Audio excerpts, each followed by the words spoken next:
Dobro jutro vsem skupaj. Na današnji predstavitvi Green Star analize, ki smo jo naredili v letu 2025 na osnovi podatkov, ki so jih ocenjena podjetja oddala do konca lanskega leta. Ocenjenih je bilo okrog 38 podjetij smo zajeli zdaj v analizo, določena podjetja so še bila v ocenjevanju, tako da zdaj niso bila vključena v ta del.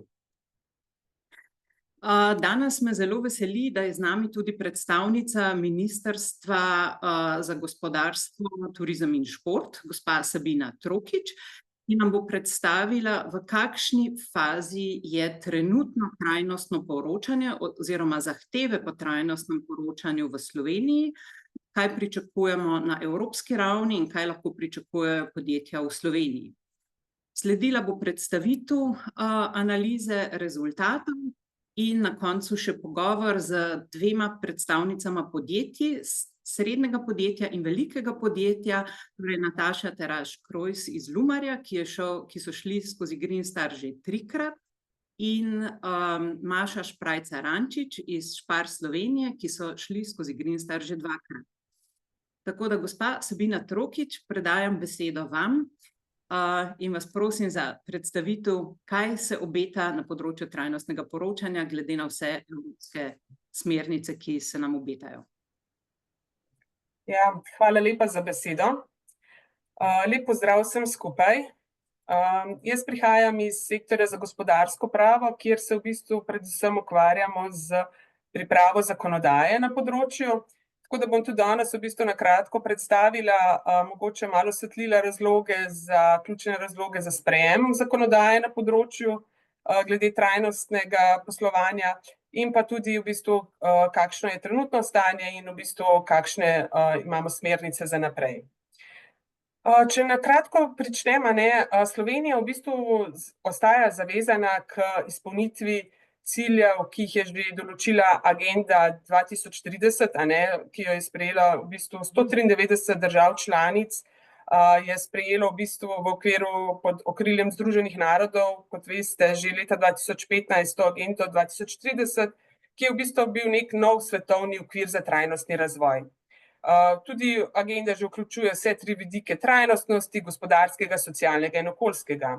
Potem je bil sprejet Evropski zeleni dogovor, katerega cilj je v bistvu do leta 2050 preoblikovati Unijo v sodobno, z viri gospodarno in konkurenčno gospodarstvo.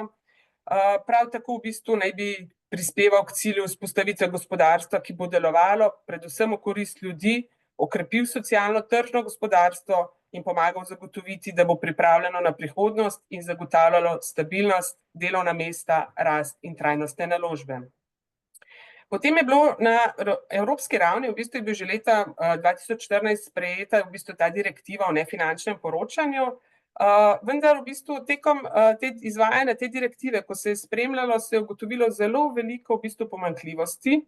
Prav tako v bistvu so bile že znana dejstva, da začele so se znanstvene konference, kjer je bilo predstavljeno globalno segrevanje, defosterizacija, naraščanje neenakosti, revščine, izguba biotske raznovrstnosti in je bil že signal, da je potrebno nadalje ukrepati tudi na zakonodajnem področju. Prav tako v bistvu so vlagatelji, varčevalci, poslovni partnerji ugotavljali, da v bistvu te nefinančne informacije so nezanesljive, neprimerljive, tako da v bistvu je takrat Evropska komisija potem predlagala ta predlog direktive o trajnostnem poročanju, kjer je bil ključni cilj, da se zagotovi to boljšo obveščenost vlagateljev in širše družbene skupnosti o vplivu družb na okolje in širšo družbeno skupnost in o tveganjih, ki jih za družbe predstavljajo trajnostne zadeve. Torej, kot smo rekli, ključni cilj, da se zagotovi v bistvu večjo primerljivost, zanesljivost, dostopnost in uporabljivost podatkov, ki gospodarske družbe v bistvu podajo glede trajnostnih zadev.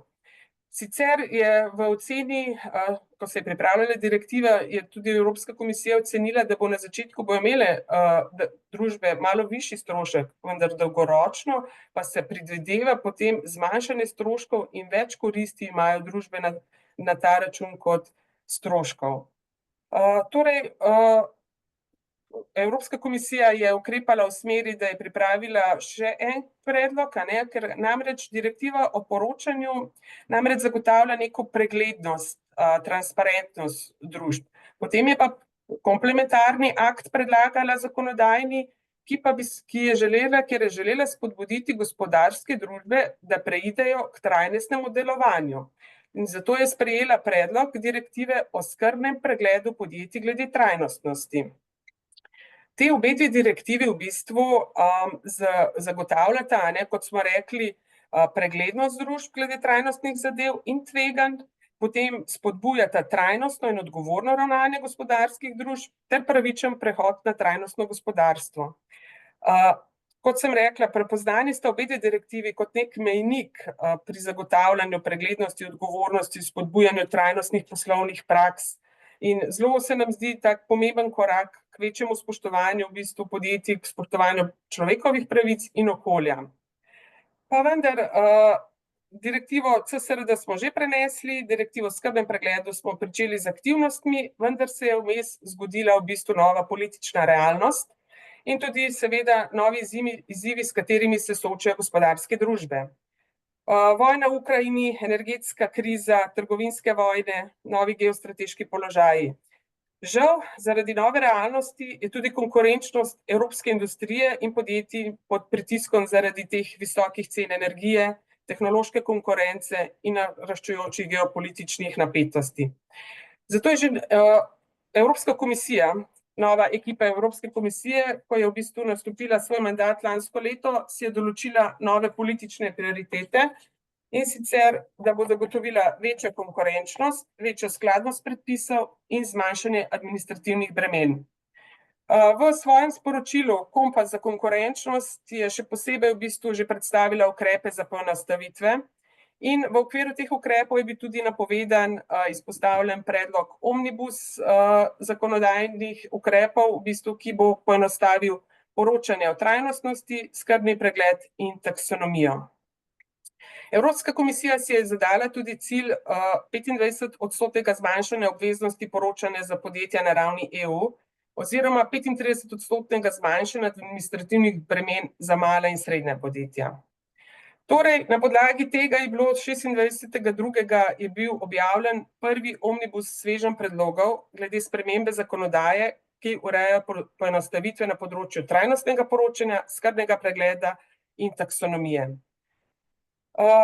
Ta prizadevanja za poenostavitve so sicer za nas zelo velik izziv, ker res ne želimo iti korak nazaj. Je pa dejstvo, da v Evropi v svetovnem okviru prednjačimo v oblikovanju zakonodaje in hkrati na ta način ustvarjamo tudi nova bremena za naša podjetja. Vendar ves čas v bistvu menimo, da ne smemo prehitevati, ne smemo brezglavo hiteti zdaj v smer poenostavitev, te morajo biti premišljene, utemeljene, sorazmerne. In načeloma je Slovenija podprla ta predlog v bistvu na načelni ravni, predlog omnibusa, predloga za poenostavitev. In se tudi v bistvu je tudi podprla cilj 25% zmanjšanja obveznosti poročanja za podjetja na ravni EU in 35% zmanjšanja za mala in srednja podjetja. Vendar, v bistvu, kot sem rekla, Evropska komisija je pripravila dva ločena zakonodajna predloga in s prvim ločenim zakonodajnim predlogom ureja zamik rokov za implementacijo določb glede CSRD-ja, glede skrbnega pregleda in taksonomije. V drugem ločenem zakonodajnem predlogu pa ureja vsebinske poenostavitve.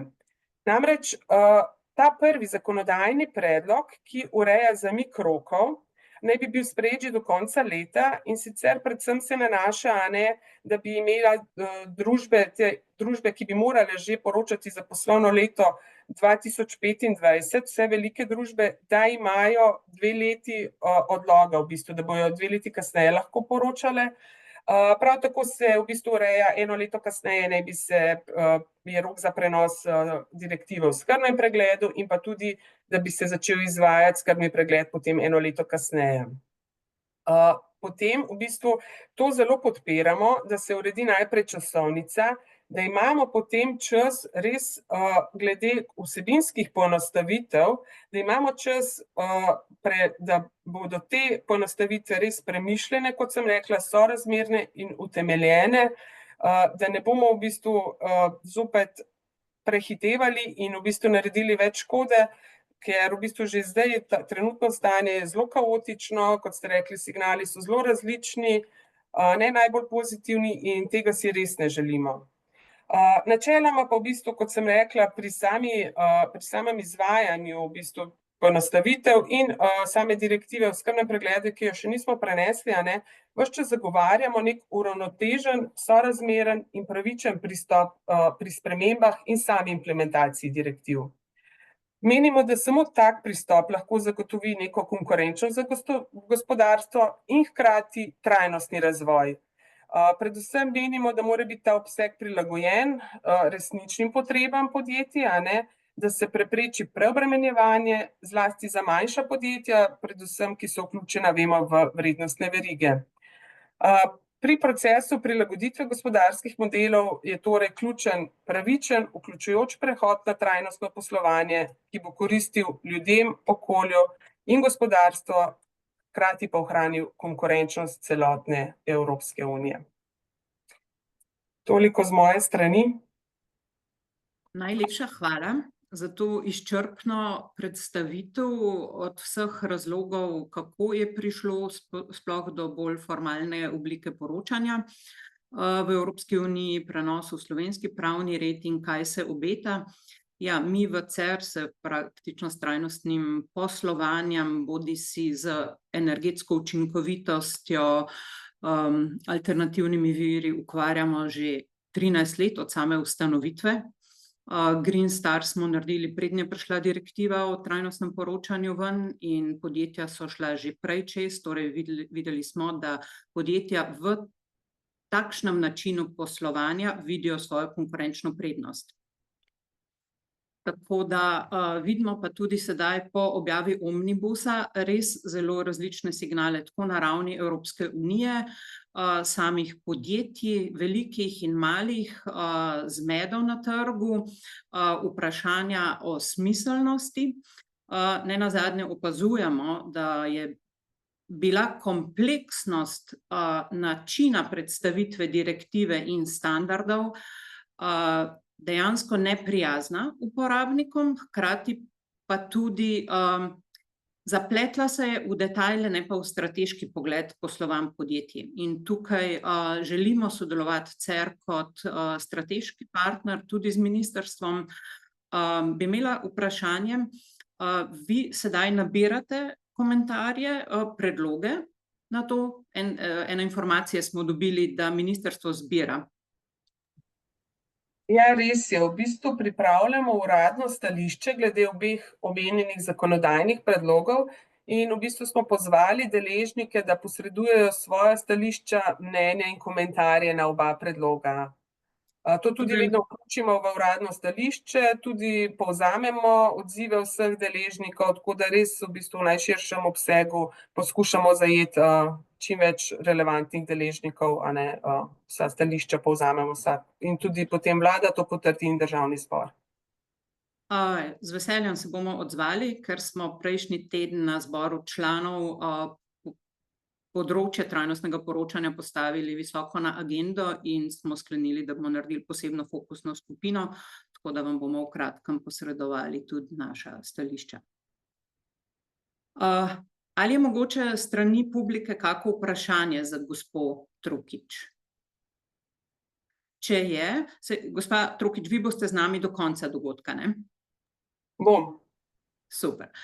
Če bo kako vprašanje, dajte ga nasloviti prosim v chat in ga bomo potem vprašali. Sedaj bom pa jaz delila ekran in predstavila Green Star analizo.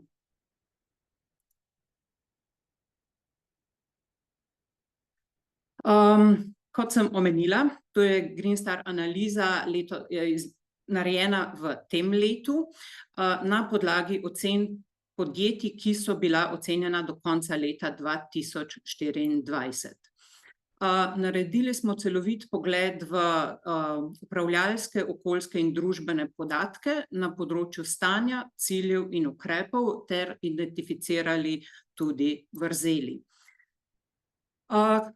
Naredili smo kratko analizo, primerjavo torej med lansko analizo in letošnjo. Na vidiku upravljanja smo zaznali, da se je delež podjetij s trajnostnimi strategijami povečal iz 38 na 71%, kar je zelo visok delež.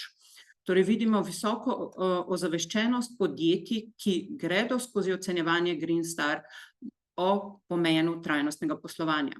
Opazan je bil tudi bistven napredek pri nagrajevanju zaposlenih za doseganje trajnostnih ciljev. Na družbenem vidiku želimo izpostaviti, da so podjetja povečala usposabljanje svojih zaposlenih in da se je povečalo število podjetij, ki vsaj delno zahtevajo dokazila od dobaviteljev glede tveganj za prilagajanje podnebnim spremembam. Na okoljskem vidiku pa smo zaznali povečanje deleža podjetij, ki merijo ogljični odtis obseg 1 in 2 iz 64 na 71%, hkrati pa tudi povečanje deleža, ki so začela meriti vsaj nekatere obsege iz obsega 3, nekatere kriterije. Zaznali pa smo zmanjšanje deleža podjetij, ki postavljajo cilje razogljičenja. To povezujemo z dejstvom, da podjetja postajajo bolj ozaveščena in da se zavedajo, da morajo cilji temeljiti na znanstveni osnovi, imeti dokazila in biti transparentno prikazana, torej da se teh ciljev ne da postavljati samo marketinško. Green Star je bilo prvo orodje in certifikat v slovenskem prostoru za uvajanje ESG načelu poslovanja. Leta 2022 je dobil načelno podporo strani Ministrstva za gospodarstvo, turizem in šport, da je najbolj relevantno orodje. Leta 2023 je prejel nagrado Evropske komisije za spodbujanje podjetništva v kategoriji podpiranje trajnostnega prehoda in leta 2023 je dobil tudi nagrado častnika finance na energetskih nagradah. Torej, kot sem omenila, je najbolj razvito trajnostno strateško orodje, olajša spremljanje in načrtovanje trajnostnega razvoja podjetij, pomaga zbirati podatke o lastnih vplivih na okolje, podnebje, zaposlene in širšo družbo, spodbuja postavitve ambicioznih trajnostnih ciljev, je primeren tako za začetnike, ki šele spoznavajo osnove trajnostnega poslovanja, kot tudi napredna podjetja, ki izvajajo trajnostne prakse. Temelji pa na samooceni podjetij, ki gredo na koncu skozi naš validacijski postopek in od njih zahtevamo tudi dokazila. Zdaj, kakšne so pa koristi? Certifikat temelji na celovitem pregledu upravljalskih, okoljskih in družbenih vidikov, ima 167 vprašanj, razdeljena so na te 3 sklope in podjetja sprašujejo najprej po stanju, prioriteti ciljev in po ukrepih. Ni le simbol priznanja, torej je tudi praktično orodje. Podjetjem pa omogoča, da prepoznajo svoje prednosti, priložnosti za izboljšave in se prilagodijo zahtevam trga, nenazadnje krepi ugled in zaupanje med deležniki in izboljšuje podobo na trgu, je pa tudi dokaz o trajnostnih prizadevanjih in lahko podjetjem odpira priložnosti za nova partnerstva in nove trge. Vsako od 3 področij na vsakem področju smo izpostavili 5 ključnih področij, drugače jih je več in tudi analiza, ki jo predstavljam, tu ni v celoti. Na koncu dogodka vam bomo na elektronske naslove poslali link, kjer si boste lahko sneli celotno analizo. Torej, trajnost v poslovanju za 45% podjetij, ki so šla skozi ocenjevanje, trajnost predstavlja temelj poslovnega modela. 90% izzive trajnostnega poslovanja postavlja na nivo vodstva na najvišji ravni. 74% podjetij se je zavezalo k trajnostnemu poslovanju skozi zaveze in strategije, 52% nadgrajuje trajnostne dosežke in 81% podjetij trajnost vpeljuje v svoje poslovne modele. Večina, torej največ podjetij, ki so šla skozi ocenjevanje, prihajajo iz bančnega in finančnega sektorja ter iz industrije proizvodnje. Našteti so še vsi ostali sektorji, ki so bili vključeni. Vidimo pa, da več kot polovica podjetij je prejela oceno višjo od 3 zvezdic. Želimo poudariti, da Green Star in trajnost ni tekma za zvezdice, je predvsem navigator podjetjem, da najdejo svoje priložnosti, zmanjšajo svoja tveganja, aktivirajo medoddelčno sodelovanje in najdejo nova partnerstva. Seveda pa pomaga, kot sem že omenila, pri prepoznavnosti in krepitvi ugleda. Približno polovica podjetij, ki so šla skozi ocenjevanje, so tako velika, to je bilo 45% podjetij, ostalo so mikro, mala in srednja podjetja. 74% podjetij je že določilo trajnostnega menedžerja in najbolj pogosto izvajani ukrepi na področju odgovornosti so, da podjetja vključujejo trajnostne zaveze in dosežke v korporativno komuniciranje, torej da imajo trajnostnega menedžerja, da organizirajo izobraževanja o trajnostnem poslovanju, izbirajo trajnostne ekipe in določitev jasnih odgovornosti za nosilce izvajanja trajnostnih aktivnosti in priprava priporočil za svoje partnerje. Torej, omenila sem že, da izzive trajnostnega poslovanja upravlja vodstvo na najvišji ravni v 90%. Le 6% podjetij je brez trajnostne strategije za doseganje ciljev in trajnostno poročilo je izdelalo 65% podjetij, ki so šla skozi ocenjevanje. 15% poročila še ni izdelalo, ostali so ga že začeli, torej izdelali ga bodo pa tudi, če k poročilu po direktivi niso zavezani. Zanimivo nam je bilo, da podjetja ocenjujejo, da so partnerstva in zavezništva v prihodnosti zelo pomembna za doseganje trajnostnih ciljev, torej trajnosti nihče ne more doseči sam, potrebno je medsektorsko sodelovanje in tu večina podjetij vidi številne priložnosti in bodo okrepila sodelovanja. Glede priložnosti in tveganj smo zaznali, da podjetja manj pozornosti namenjajo tveganjem, več pa priložnostim. Glede na vse situacije spodbujamo podjetja, da bi tveganja začela postavljati višje na svojo agendo. Na področju družbe smo ocenjevali enakost spolov, funkcijsko diskriminacijo, plačno diskriminacijo, sodelovanje s strankami in dobavitelji. 97% podjetij se je strinjalo, da je potrebno zagotoviti enakost spolov in enako plačilo za isto delovno mesto, ampak kljub temu jih 42% izvaja diskriminacijo na delovnih funkcijah, 42%, pri 42% so bile zaznane tudi plačne vrzeli.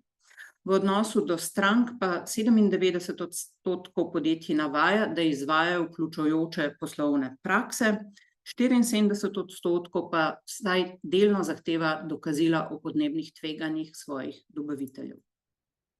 Torej še malo v globino. Po grafih imamo predstavljeno tako enakost spolov, kar kaže na napredke in vrzeli, torej plačne po spolih.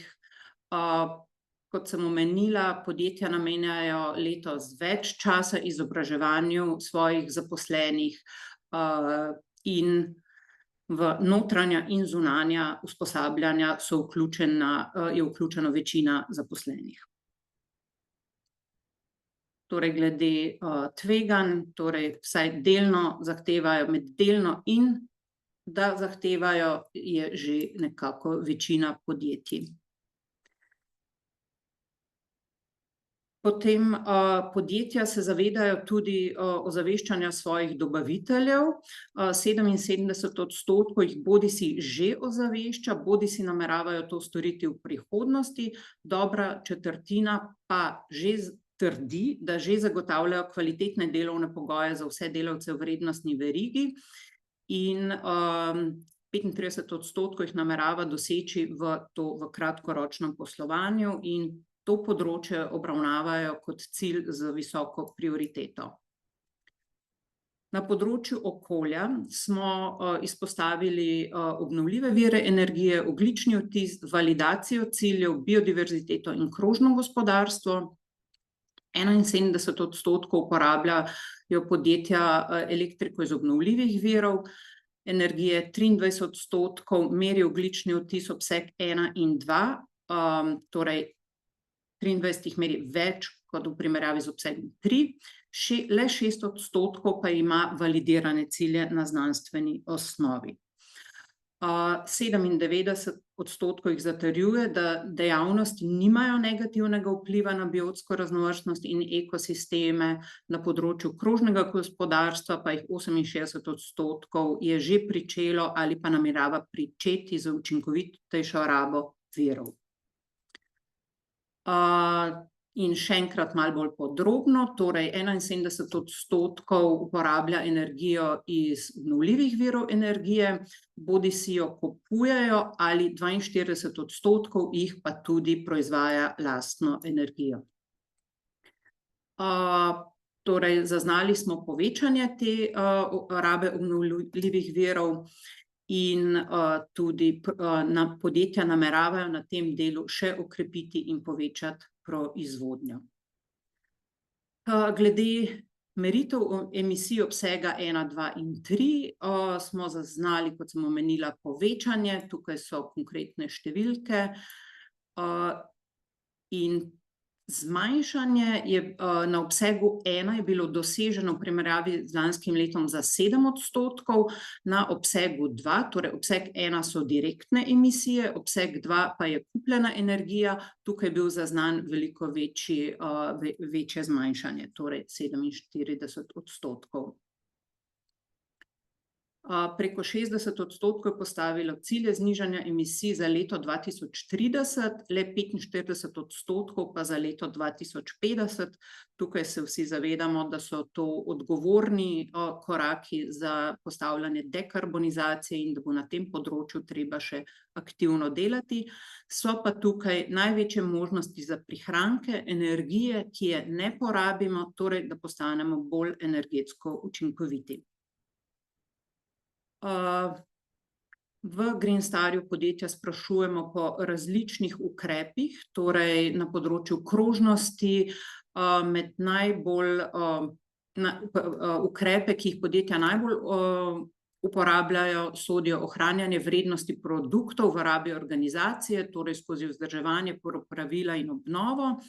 Na drugem mestu je razvoj sistemov za ločevanje, ponovno uporabo in recikliranje materialov, sledijo implementacija različnih tehnologij in postopkov za učinkovito rabo, krožno oblikovanje, obsežnejša raba sekundarnih surovin in tako naprej. Teh ukrepov imamo v Green Star več, izpostavili smo samo tiste, ki so bili najpogosteje označeni. Posebej smo spraševali podjetja o poslovnih stavbah, torej o rabe energije v njihovih stavbah. Več kot polovica si je zastavila poslovni cilj, da zmanjša porabo energije v stavbah in postavlja udobje in kakovost delovnih prostorov visoko na prioritetni lestvici. Ukrepi za energetsko učinkovitost stavb pa so redno vzdrževanje in popravila stavbnih sistemov, uporaba energetsko učinkovitih naprav in osvetlitve ter raba in vzdrževanje naprednih sistemov za ogrevanje in hlajenje.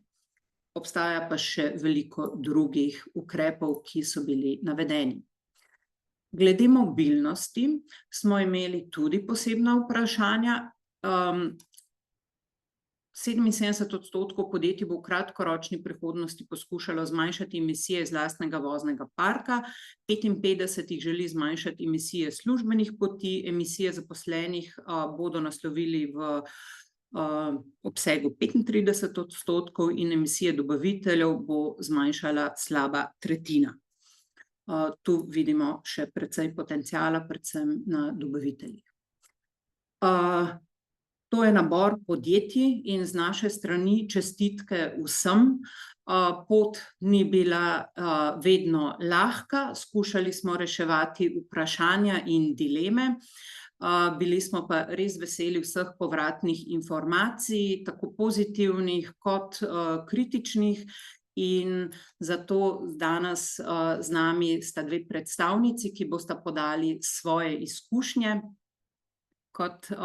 Želela bi še omeniti, da certifikate podeljujemo tekom celega leta, na naši zaključni konferenci v decembru pa imamo slavnostno podelitev vseh certifikatov naenkrat. Tako da vabljeni vsi, da greste skozi Green Star, da povabite tudi svoje dobavitelje. In v lanskem letu oziroma še pred tem določena podjetja so se odločila, da skozi Green Star povabijo tudi svoje partnerje in dobavitelje, ker jih je dva vidika sta bila. En je bil, da velika podjetja pomagajo manjšim na tej poti, zavedajo se, da manjša podjetja imajo manjše resurse, manjše kapacitete in znanja in da jim lahko na takšen način pomagajo razumeti, katera področja pokriva trajnostno poslovanje. Po drugi strani pa so velika podjetja želela svoje največje partnerje spoznati bolj v globino, da skupaj najdejo priložnosti za nove projekte, iniciative, kjer lahko izboljšajo svoje poslovanje. Tako da z moje strani je to, kar se tiče predstavitve Green Star. Bi pa k besedi povabila še Mašo Šprajcar iz Spar Slovenija in Natašo Krojs iz Lumarja. Obe sta vodji trajnosti in sta bili ključni pri izpolnjevanju Green Star certifikata. Lepo pozdravljeni. Zdravo. Bravo. Jaz bi kar vama malo prepustila besedo. Kaj za vaše podjetje Green Star predstavlja, kakšne so bile izkušnje in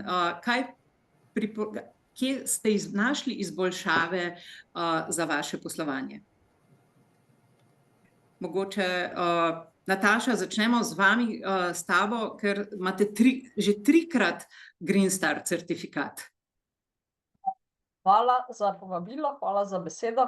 Res je, ja, letos smo, oziroma v lanskem letu smo že 3. pristopili k pridobivanju certifikata Green Star, tako da lahko rečemo, da je to že zdaj stalnica, ne, ker smo od začetka zraven.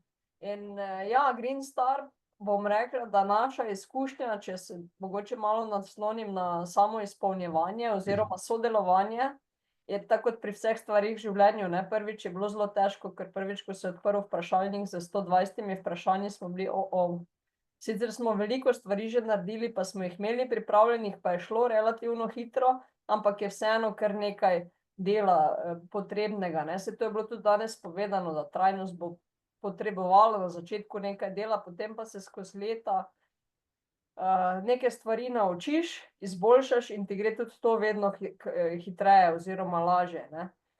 In bom rekla, da mi Green Star vidimo kot eno odlično zunanje orodje, saj to je bilo tudi omenjeno, s katerim lahko podjetja kvantitativno ocenijo svoje trajnostno delovanje. Dejstvo je, da je danes trajnost zelo v trendu, zelo popularna, praktično vse je trajnostno, ne, in žal marsikatero podjetje to izkoristi, da pelje trajnost, če rečemo tako, samo skozi neko zgodbo, ne sloni pa to od zadaj na nekih dejanjih in dejanskih aktivnostih, ne. In s certifikatom Green Star se potem trajnost podjetij ocenjuje in dobimo na enakem imenovalcu vsa podjetja, kar omogoča lažjo primerjavo. In tu na tej točki se tudi strinjam absolutno s tabo, Ana, da to nikakor ni tekmovanje, ne.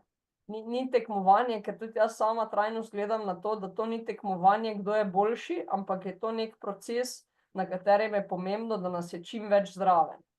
Je pa seveda proces, v katerem moramo ohranjati neko verodostojnost, da bo ostal zanimiv, ker če bomo vsi rekli, da smo najboljši, pa dejansko nismo, potem tudi verodostojnost celemu področju pade, ne. In bom rekla, da zdaj v bistvu ena stvar, ki pa je zdaj, ko smo že tretjič šli skozi to, ne, je pa tudi za nas, da se lahko primerjamo med leti, kaj smo naredili naprej, pa kje še imamo neke priložnosti, pa moram reči, da se tudi vsako leto znova kaj novega naučimo, ne, ker tudi vi vprašalnik posodobite pa razširite, pa je vedno neko področje, ki je pa, okej, tudi to je pomembno, ne. Mogoče toliko za začetek malo o Tako, najlepša motivaciji. hvala. Hvala tudi za zaupanje, da greste skozi Green Star in res smo veseli, da vam je pomagalo strukturirati vaše aktivnosti in da vam pomeni eno koristno orodje za poslovanje. Maša, kako pa ste v Spar Slovenija? Vi ste pa veliko podjetje, mednarodno, imate tudi druge mednarodne standarde. Kaj za vas Green Star pomeni? Ja, zdravo. Mi smo šli pa zdaj letos drugič čez proces ocenjevanja in tako, kot je gospa Nataša rekla, ne, prvič je mogoče nek tisti benchmark, ne, da vidiš, da se tudi spoznaš z orodjem in vidiš, kje si, ne, in takoj potem že vidiš, kje delaš v bistvu dobro, a si imel mogoče kakšne blind spote, da si kaj kljub vsemu še pač spregledal, kje vidiš kakšno priložnost, ne. Vidim pa tudi veliko nekako prednost oziroma dodano vrednost Green Starja, podobno kot je gospa Nataša rekla, ne, ravno v tem, da nas gre vedno več podjetij skozi to, ne, ker trajnost v bistvu ni izolirana in v bistvu tudi veliko teh podatkov velikokrat potrebuješ potem tudi od podjetij po verigi, ne, in je zelo fino, da nas vedno več stopa po tej poti, ker potem je tudi dostopnost teh podatkov večja in nekako se vse potem skupaj poveže, tako kot v trajnosti, pač v samem smislu vse, ne. Tako da ja, vsekakor prvič nek tak benchmarking in že takoj vidiš potem kje, drugič pa potem vidiš, a je bil nek napredek, pa še vseeno, ne, a lahko še kaj izboljšamo, lahko še kaj dodamo. Smo pa v bistvu tudi, nam je bilo všeč to, da ste letos spremenili še vseeno malo vprašalnik, nekako smo zaznali mogoče tudi malo to uskladitev s temi zakonodajnimi zahtevami, kar je pa pri tem, da je vedno več enih zahtev in vedno več enih obveznosti z naslova tudi trajnostnega poročanja dobrodošlo, zato da je potem nekako to pokrito pod eno streho in da se na enoten način te podatki pridobivajo, ne, za vse različne zahteve, ki jim moramo podjetja zadostiti. Hvala tudi za tvoje mnenje. In ja, Green Star v bistvu na 2 leti posodobimo tako z vprašanji in tudi dvigujemo kriterije ocenjevanja. S takšnim posodabljanjem in dvigom ocen se v bistvu vsi ESG ratingi soočajo, ker se ozaveščenost dviga in tudi ukrepi, s tem se podjetja spodbuja, da napredujejo. Danes se veliko govori o bremenu trajnostnega poročanja. Kako se v vajinih podjetjih soočate, kaj menite glede na kompleksnost direktiv trajnostnega poročanja? Nataša, Maša, vi ste bili zavezani ste po direktivi, Nataša, vi ne sodite direktno, ampak vajino mnenje o poročanju kompleksnosti in ali se boste umaknili, ali bojo trajnostni menedžerji izgubili funkcije oziroma ali jih boste znali prevesti v poslovni jezik za odločanje na vodstveni ravni, da se trajnost začne pojmovati resnično kot konkurenčno prednost. Maša, mogoče začneš to pot. No, velja. Ok, to je bilo zdaj večplastno vprašanje, bom probala čim boljš nekako povzeti. Tako kot sem omenila, teh zahtev je vedno več in to predstavlja potem tudi vedno več dela. Ključna tukaj je pa neka gotovost, a ne?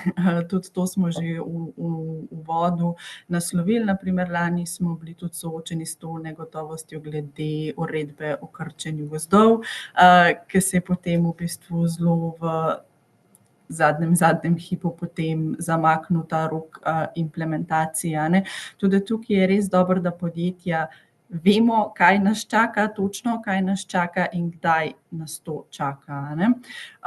Zdaj, kar se pa tiče mogoče nekih teh umikov ali karkoli, v skupini Spar smo trajnostno poročamo že mnogo let, res že vrsto let, tako da to je nekaj, kar počnemo že zelo dolgo časa in bomo po tej poti stopali tudi naprej, a ne. Tako da, ampak res čisto iz vidika teh zakonodajnih zahtev je pa ta gotovost za podjetja res nujna, a ne, da vemo, kaj nas čaka točno, da se lahko ustrezno pripravimo, namenimo potrebne resurse, da vidimo in da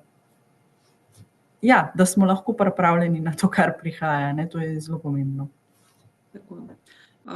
Nataša, pa pri vas? Jaz na taka vprašanja rada rečem, da na nek način imamo srečo, ker smo srednje podjetje, pa bomo počakali, da bojo velika podjetja naredila prve korake, prva poročila, pa se bomo tudi z njihovim znanjem pa izkušnjami lahko mi pomagali, ne. Z tem, ko bomo to implementirali. Je pa po drugi strani dejstvo, da smo v našem podjetju pač usmerjeni in zavezani, da bomo to delali in se trudimo delati to že danes, ampak nam je toliko lažje, ker nismo zakonsko zavezani, si lahko to stvari izpeljemo na način, kot so pač nam najbolj uporabne in pa nam dajo največjo dodano vrednost, ne. Jaz se absolutno strinjam z gospo Mašo, z gotovostjo, ki jo potrebujejo podjetja, ne. Se mi je pa zdela tudi zelo dobra iztočnica gospe Trokič na začetku, ne, da je Evropska unija vodilna pri oblikovanju zakonodaje in regulacije. In jaz mislim, da je to ta obseg, ki morda predstavlja breme, ne, ker na nek način moramo si nastaviti nek zakonodajni okvir, ki pa zaradi razsežnosti same tematike trajnosti postaja tako širok, da je spremljanje vseh teh statističnih podatkov, o katerih moraš ti poročati, pač res predstavlja breme, ne. In se mi zdi, da predvsem pri srednjih ali pa pri manjših podjetjih, ki so že omejena z resursi, je potem ključni izziv tisto, ker podjetje same izgubi neko dodano vrednost v tem, da te stvari dela. Mi delamo te stvari, pa vgradimo sončno elektrarno, zato ker se to nam zdi prav, da pa zdaj iz tega moramo mi voditi 6 različnih statistik, je pa pol že obremenjujoče. Zdaj sem mogoče en primer karikirala, ampak nekako tako se potem to v praksi včasih razume, ne, da je pač res je fajn, eno je gotovost, drugo pa se meni zdi, da ohranja se ta smisel, pa dodana vrednost tudi nenazadnje za podjetja, ki to vstopajo.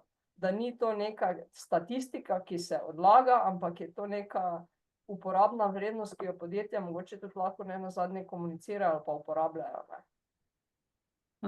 Hvala. Ja, res gre za smisel vse zadeve, ki je pravi, ne sme biti pa preobremenjujoč. Samo še eno vprašanje, preden bi šli še na odgovore vprašanj, ki so prišla. Koliko delovnih mest se je v vaših podjetjih v zadnjih 2 letih začelo bolj zavedati o trajnostnem poslovanju? V koliko funkcij je bil prinešen ta način dela, razmišljanja, kjer mogoče prej o trajnosti se sploh ni govorilo? Maša, pa začnimo s teboj. Zdaj neke absolutne številke, takole iz rokava bi težko stresla, pa da bi lahko rekla absolutno za to številko pač stojim, ne, ampak se je pa definitivno zelo povečala, ne. Ker tudi, kot sem že prej rekla, tako kot smo podjetja skupaj v teh trajnostnih zgodbah, a ne, tako smo tudi znotraj podjetij skupaj v tej trajnostni zgodbi, sploh v podjetjih, a ne, ker se res trudimo, da je ta trajnost res vpeljana v vse vidike poslovanja, a ne. Tako da jaz vedno rečem, da je narava oddelka trajnosti zelo sodelovalna oziroma v prvi vrsti sodelovalna, tako da praktično karkoli počnemo, je vsaj še en drug oddelek vključen v to in s tem, ko je vedno več tega ko tudi imamo zdaj ta oddelek in tako naprej, je ta prepoznavnost, zavedanje večja, a ne, in kar je v bistvu pol tudi zelo super, je pa tudi to, da tudi že drugi oddelki, sodelavci sami, potem ko kaj začenjajo, se spomnejo že tudi oni, kaj pa še, a ne, mogoče je lahko še tukaj še kaj trajnosti, lahko še kaj izboljšamo, dodamo, a ne, tako da tukaj se mi zdi, več, ko se dela, več, ko se o tem govori, ozavešča, to definitivno se pozna. In se vidite v tem poslovne priložnosti? Absolutno. Nataša, pa vi? Jaz se tudi tukaj strinjam z gospo Mašo do neke mere, tudi težko je zdaj to pri nas meriti, koliko dejansko je več tega ali pa koliko je bilo nekih dodatno usposobljenih ali pa izobraževanj, ampak meni se zdi, da trajnost, ker je ravno taka široka tematika, pa mi na nek način se že v osnovi ukvarjamo z temi produkti, ki so trajnostni, ti to nezavedno širiš z širjenjem tega znanja pa ozaveščanja za naše kupce in dobavitelje, se avtomatsko zaposleni v podjetju vključujejo v te procese, ne. Je pa dejstvo, da na primer skozi ravno proces certificiranja Green Star pa se potem namensko, mi smo ga reševali v širši zasedbi, se pravi, bil je vključen zraven predstavnik najvišjega vodstva, sodelavka, ki pokriva kadre, HR, sodelavec za marketing, pa jaz, ki pokrivam razvoj in trajnost, ne, in se že skozi take stvari se potem te stvari širijo znotraj podjetja, pa se prenašajo na ostale stvari, ne, pa mi tudi imamo pač še enkrat to priložnost, da skozi naše izdelke in produkte lahko tudi to širimo, ne, ko predstavljamo neke rešitve trajnostne za hišo, so te seveda informacije bolj dostopne tudi vsem ostalim, ne. Hvala. Eno zanimivo iztočnico si dala, Maša, še pri tebi bi me zanimalo, kateri vsi oddelki, funkcije so bili vključeni v izpolnjevanje Green Starja in na koncu, ali priporočata Green Star drugim podjetjem? Mogoče bi bilo hitreje, če rečem, kateri oddelki niso bili, a ne. Okej, prav. Ne vem, ampak ne, res praktično, a ne, vse, se pravi, ker je treba pokriti in porabo energije, vode, vzdrževanja, kadrovske podatke, potem čisto tudi na nivoju poslovalnic, tako da ne vem, praktično res čisto vsi, ne. Tako da, ja, ampak saj pravim, to je trajnost, ne, tako da to In še kaj. glede na izkušnjo priporočata Green Star ostalim? Ja, se pravim, zelo uporabno orodje, pa tako kot sem že na začetku rekla, vsa podjetja smo to je skupna zgodba, a ne, tako da več, ke nas stopa po tej poti na tak način strukturirano, mislim, da je boljše za vse. Najlepša hvala. Gospa Sabina, ste še z nami? Par vprašanj je prišlo, pa bi vas prosila za vaš pogled, če znate odgovoriti. Tako, kako realen je sprejem omnibusa do konca leta 2025 in posledično implementacija v slovensko zakonodajo? Torej, govorimo o tej predvidljivosti za podjetja.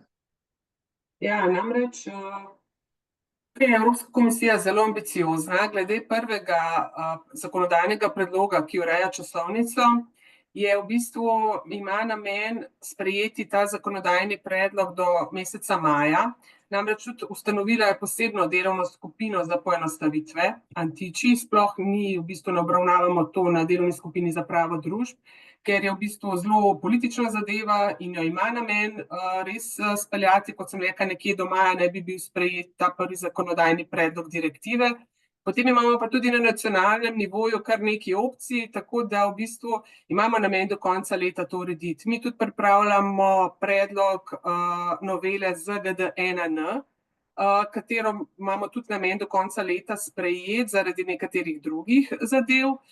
In vendar smo že v stališču tudi, ki ga pripravljamo, vlado opozorili, da bo treba iti po nujnem postopku, če želimo to speljati. Imamo pa tudi nekaj drugih opcij v bistvu zakonodajnih, tako da je realen sprejem in mislim, da to moramo storiti, ker ne smemo naših gospodarskih družb postavljati v slabši položaj, kot bodo ostale evropske gospodarske družbe, tako da v bistvu je za prvi zakonodajni predlog to zelo realna časovnica, da bo in na evropski ravni in na nacionalni ravni v bistvu bo prenešena v nacionalno zakonodajo ta zamik časovnice. Hvala. Še eno vprašanje je glede stroškov. Zdaj, podjetja so v tem letu in že lanskem vložila kar precej velika sredstva, bodisi v interno ali za zunanjimi svetovalci, v pripravo poročil, podatke, sledijo revizije. Ali se bo te stroške nekako povračalo ali kaj o tem razmišljate, menite? Glejte, to pa ravno nisem pravi naslov, ne vem, kako se bo počela. Smo pa v stališču, tudi to v osnutku stališča, ki ga pripravljamo, smo vlado opozorili na to, Kaj je v bistvu povzročila zdaj ta zakonodaja? Seveda to ni samo slovenska zgodba, to je evropska zgodba, v katero smo vpeti. In kako bo postopala vlada, žal ne vem, vendar, kot sem rekla, bomo vsekakor na to opozorili, ker menimo, v bistvu, da je to zelo pomemben element, da v bistvu niso podjetja sama kriva, vendar sem rekla, nisem pravi naslov, da bi tukaj podala dokončen odgovor. Najlepša hvala tudi za to. Skratka, trajnost se ne ustavlja, gledati jo moramo kot poslovno konkurenčno priložnost. Samo še eno vprašanje, vidim, da je prišlo, ja. Veliko je zmede glede na to, kdo je zavezan k poročanju, ali bi bilo mogoče, da bi ministrstvo objavilo seznam zavezancev po letih, sploh po različnih variantah. Prav tako me zanima, kaj je stališče ministrstva glede drugih elementov omnibusa.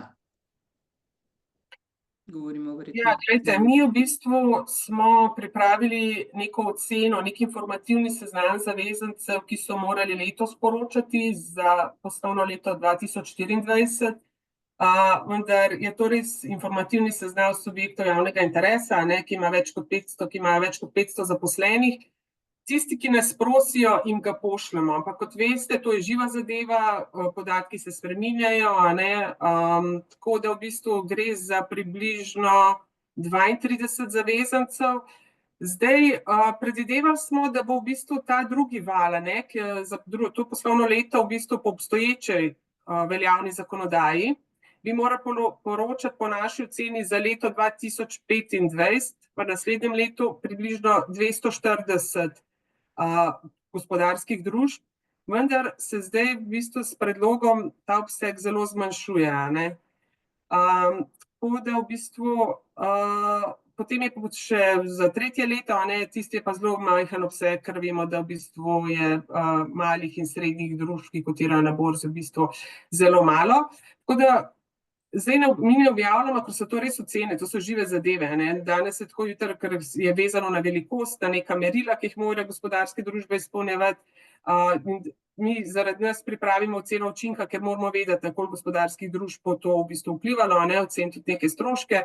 Ampak kot smo rekli, to ne more biti dokončni, niso dokončni seznami in jih tudi ne objavljamo. Če kdo želi v informativni namen, in ga pošljemo, vendar zdaj v bistvu, kot sem rekla, za letos v bistvu ne vemo tudi, ker še ne vemo, kakšen bo, kako se bo zožal obseg zavezancev, tam je pa zdaj predlog, da se v bistvu določi, da je 1000 v bistvu zaposlenih, tako da vendar menimo, to ni najbolj prilagojeno slovenskemu gospodarskemu okolju, to je predlog Nemčije, tukaj bo še kar nekaj pogajanj v bistvu in uskladitev na evropski ravni potekalo.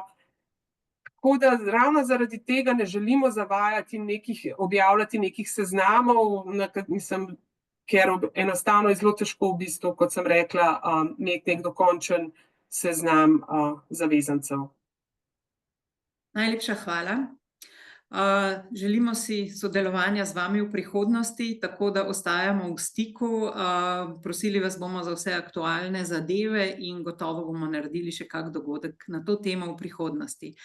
Hvala vsem udeležencem. Po dogodku vam bomo poslali na mail link z dostopom do Green Star analize in seveda vsi vabljeni, da greste skozi Green Star. Najlepša hvala. Nasvidenje. Hvala, adijo. Hvala, nasvidenje.